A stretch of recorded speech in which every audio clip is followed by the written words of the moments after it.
Hi friends, എല്ലാവർക്കും നിമിഷാസ് കിച്ചണിലേക്ക് സ്വാഗതം. ഇന്ന് നമുക്ക് ഇഫ്താറും അതുപോലെ ഈസ്റ്ററൊക്കെ സ്പെഷ്യൽ ആയിട്ട് ഒരു ചിക്കൻ കറി ഉണ്ടാക്കാം. സ്പെഷ്യൽ ചിക്കൻ കറിയാണ് ഉണ്ടാക്കുന്നത്. കറി ലീവ്സ് ചിക്കൻ അല്ലെങ്കിൽ കറിവേപ്പില ചിക്കൻ കറി. അപ്പോൾ കറിവേപ്പില എന്ന് പറയുമ്പോൾ എല്ലാവർക്കും തന്നെ അറിയാം, ഒരുപാട് ഗുണങ്ങളുള്ള ഒരു സംഭവമാണ്. അപ്പോൾ ഇത് വെച്ചിട്ട് എങ്ങനെയാണ് നമുക്ക് നല്ല ടേസ്റ്റി ആയിട്ടുള്ള ഒരു ചിക്കൻ കറി തയ്യാറാക്കണമെന്ന് നോക്കാം. ഗ്രീൻ കളറിലുള്ള ഒരു ചിക്കൻ കറിയാണ് നമ്മളിന്ന് തയ്യാറാക്കണത് കേട്ടോ. അപ്പോൾ നമുക്ക് ഇത് എങ്ങനെയാണ് ഉണ്ടാക്കണമെന്ന് നോക്കാം. കറി ലീവ്സ് ചിക്കൻ ഉണ്ടാക്കാൻ വേണ്ടിയിട്ട് ഞാനിവിടെ ഒരു 20 തണ്ട് കറിവേപ്പില എടുത്തിട്ടുണ്ട് കേട്ടോ. അപ്പോൾ ഇവിടെ ഒരു കടായി ചൂടാക്കാൻ വേണ്ടിയിട്ട് വെച്ചിട്ടുണ്ട്. ഇതിലേക്ക് നമുക്ക് കറിവേപ്പില ഇട്ട് കൊടുക്കാം. ഞാനിതിലേക്ക് എണ്ണയൊന്നും ഒഴിച്ചു കൊടുത്തിട്ടില്ല കേട്ടോ, അല്ലാതെ തന്നെയാണ് കറിവേപ്പില ഇട്ട് കൊടുക്കുന്നത്. അത്യാവശ്യം വലിയ തണ്ട് കറിവേപ്പിലയാണ് ഞാൻ എടുത്തിരിക്കുന്നത് കേട്ടോ.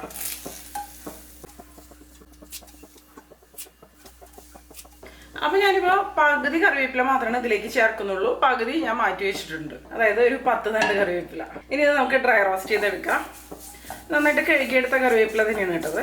നല്ല ക്രിസ്പി ആവണ വരെ നമുക്കിത് ഒന്ന് റോസ്റ്റ് ചെയ്തെടുക്കാം. ഇപ്പൊ വേണ്ട, നമ്മുടെ കറിവേപ്പില നന്നായിട്ട് തന്നെ ഒന്ന് റോസ്റ്റ് ആയിട്ട് വന്നിട്ടുണ്ട് കേട്ടോ. ഇതുപോലെ നമ്മൾ ഒടിച്ചെടുക്കുന്ന സമയത്ത് ഒടിഞ്ഞു വരണം, നല്ല ക്രിസ്പി ആയിട്ട് വരണം. ഇത് നന്നായിട്ട് തണുത്തതിന് ശേഷം നമുക്കൊന്ന് പൊടിച്ച് മാറ്റി വയ്ക്കാം. ഇപ്പൊ നമ്മുടെ കറി ലീവ്സ് പൗഡർ റെഡി ആയിട്ടുണ്ട്, ഇത് മാറ്റി വയ്ക്കാം. ഇനി നമുക്ക് ഇതിന് വേണ്ടിയിട്ട് ഒരു മസാല പേസ്റ്റ് തയ്യാറാക്കണം. ഞാൻ ഇതിന് വേണ്ടിയിട്ട് ഒരു 6 ചെറിയുള്ളി എടുത്തിട്ടുണ്ട്. 6-7 ചെറിയുള്ളി എടുക്കാം. ഒരു 8 വെളുത്തുള്ളി, ഒരു വലിയ കഷ്ണം ഇഞ്ചി, 3 പച്ചമുളക് എടുത്തിട്ടുണ്ട്. പിന്നെ ഇതിൽ നിന്ന് കറിവേപ്പില നമുക്ക് പകുതി എടുത്ത് കൊടുക്കുക. ഒരു 5 തണ്ട് കറിവേപ്പില നമുക്കിതിലേക്ക് ഉപയോഗിക്കാം, ബാക്കി മാറ്റി വയ്ക്കാം.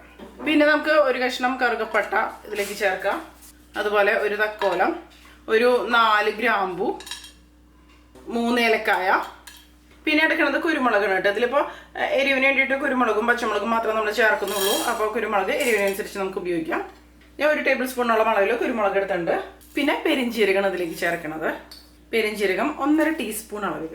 ഇതെല്ലാം കൂടി നമുക്ക് അരച്ചെടുക്കണം. അരച്ചെടുക്കുമ്പോൾ ഞാനപ്പോൾ ഇതിലേക്ക് ചേർക്കുന്നത് തൈരാണ്. തൈര് ചേർത്തിട്ടാണ് അരച്ചെടുക്കുന്നത്. 3 ടേബിൾ സ്പൂൺ തൈരാണ് ഇതിന് വേണ്ടിയിട്ട് ഞാൻ ഉപയോഗിക്കുന്നത് കേട്ടോ.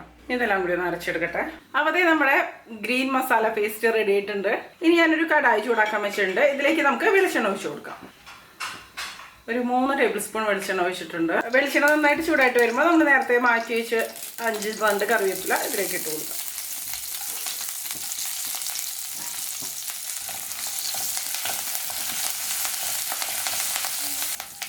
കറിവേപ്പില ചെറുതായിട്ടൊന്ന് ഫ്രൈ ആയിട്ട് വന്നിട്ടുണ്ട്. ഇതിലേക്ക് നമുക്ക് ചെറിയുള്ളി മുറിച്ചതിട്ട് കൊടുക്കാം. ഇതൊരു 15 ചെറിയുള്ളി മുറിച്ചെടുത്തതുണ്ട് കേട്ടോ. ഈ ഒരു റെസിപ്പിയിൽ ഞാൻ സവോള ചേർക്കുന്നില്ല. നിങ്ങൾക്ക് വേണമെന്നുണ്ടെങ്കിൽ ചെറിയുള്ളിക്ക് പകരം സവോള ഉപയോഗിക്കുക, കുഴപ്പമില്ല. ഇനി ഉള്ളി ഒന്ന് വഴറ്റിയെടുക്കാം. ഇപ്പം കണ്ടോ, ഉള്ളി നന്നായിട്ട് മൂത്ത് വന്നിട്ടുണ്ട്. ഇത് മതി. ഇതിലേക്ക് ഞാൻ മല്ലിപ്പൊടിയാണ് ചേർത്ത് കൊടുക്കുന്നത്. 1 ടേബിൾ സ്പൂൺ അളവിൽ മല്ലിപ്പൊടി, ഒരു 1/4 ടീസ്പൂൺ മഞ്ഞൾപ്പൊടി. നന്നായിട്ടൊന്ന് മിക്സ് ചെയ്ത് കൊടുക്കാം. പിന്നെ ഇതിലേക്ക് നമ്മൾ നേരത്തെ റെഡിയാക്കി വെച്ച ഒരു മസാല പേസ്റ്റ് ഉണ്ടല്ലോ, അത് ചേർത്ത് കൊടുക്കാം. നമുക്കിത് എല്ലാം കൂടി നന്നായിട്ടൊന്ന് മിക്സ് ചെയ്ത് കൊടുക്കാം.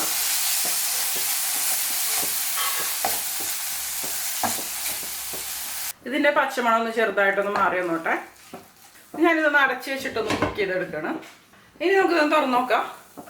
ഇത്ര മതി കേട്ടോ. ഒരു 10 മിനിറ്റൊക്കെയാണ് ഞാനത് ഒന്ന് കുക്ക് ചെയ്തെടുക്കുന്നുള്ളൂ.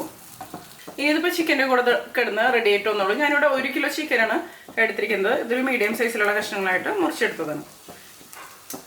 ഇത് നമുക്ക് ഈ ഒരു മസാലയിലേക്ക് ഇട്ട് കൊടുക്കാം.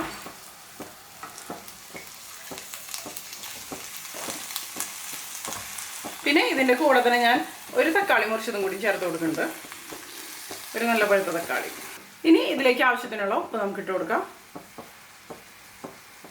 ഇതെല്ലാം കൂടി നമുക്ക് നല്ലപോലെ ഒന്ന് മിക്സ് ചെയ്ത് കൊടുക്കാം. വെള്ളം ഒഴിക്കണ്ട. ഇപ്പം ഇതെല്ലാം കൂടി നന്നായിട്ട് മിക്സ് ആയിട്ട് വന്നിട്ടുണ്ട്. ഇനി നമുക്കിത് അടച്ച് വെച്ചിട്ട് ഒന്ന് വേവിച്ചെടുക്കാം. ഇത് നന്നായിട്ട് ചൂടായിട്ട് വരുന്നവരെ നമുക്ക് ഹൈ ഫ്ലെയിമിൽ വയ്ക്കാം. അത് കഴിയുമ്പോൾ ലോ ഫ്ലെയിമിൽ വെച്ചിട്ട് നമുക്ക് ഒന്ന് വേവിച്ചെടുക്കാം കേട്ടോ. വെള്ളം ഒഴിക്കണ്ട. ഇനി നമുക്കിതൊന്ന് തുറന്ന് നോക്കാം. ഒരു 10 മിനിറ്റ് കഴിഞ്ഞു കേട്ടോ. കണ്ടില്ലേ, ഇതിൻ്റെ ഉള്ളിൽ തന്നെ നന്നായിട്ട് വെള്ളം പുറത്തോട്ട് വന്നിട്ടുണ്ട്. നന്നായിട്ടൊന്ന് ഇളക്കി കൊടുക്കാം.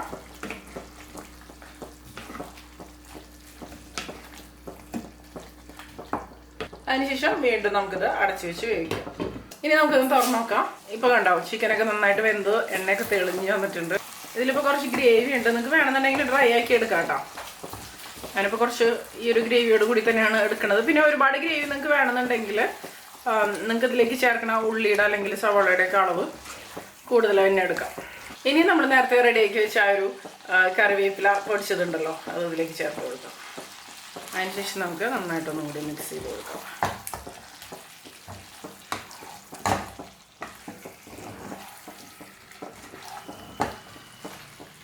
ഇനി നമുക്ക് ഫ്ലെയിം ഓഫ് ചെയ്ത് കൊടുക്കാം. അപ്പോൾ നമ്മുടെ കറി ലീവ്സ് ചിക്കൻ റെഡി ആയിട്ടുണ്ട്. ഇനിയിപ്പോൾ ഞാൻ ഫ്ലെയിം ഓഫ് ചെയ്ത് കൊടുത്തിട്ടുണ്ട്. നമ്മുടെ കറി ലീവ്സ് ചിക്കൻ നല്ല അടിപൊളിയായിട്ട് റെഡി ആയിട്ടുണ്ട്.